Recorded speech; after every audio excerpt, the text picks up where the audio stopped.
Ezenjawulo nakola zivudde okwegatta ku Vision Group eyavaayedda okwegatta ku batesitesi b'emisinde gino katwabe ebisingawo.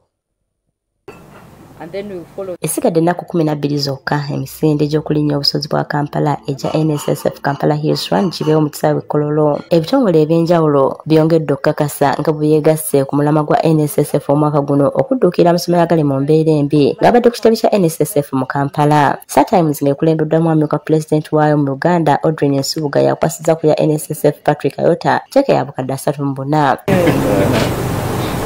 Stanbic Bank ewadde obukadde 3 Aquafina ewadde amazzi ga bukadde 17 yabadde ekiikiddwa kitunzi wayo Grace Namutebi. Capital FM ewadde obukadde 29. Kampuni ya Nsuwa ya Clarkson Insurance ewadde obukadde 15. SMS Construction Infenon buli omu ewadde obukadde 5. Fireworks egitaddemu obukadde 2. Kakati mufo ky'okugambanga nti public education mbi UPE mbi betutera okwogera ebyo gw'okozeewo ki kwegaffe tugamba Our contribution to this amazing event is going to be 1,700 cartons of water worth 17 million shillings. Tubasaba mwenna mutwegatteko tusobole okutereeza amasomero gaffe abaana baffe basobole okusomera awalungi. For the future pilot, doctor, lawyer, engineer.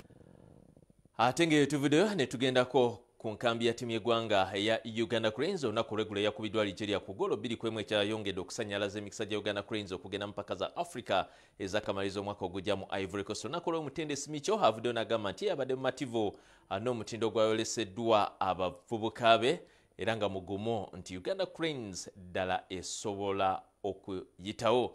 N'abagizi ab'enjawulo boogedde ku Uganda Cranes. Eggulo Algeria yasannyalaza emikisa gya Uganda Cranes egy'okwesooga empaka za Africa ez'omulundi ogw'omunaana. Lunaku lwakubiri tukwaniriza mu programu ekyenkya ku lwokubiri luno tuli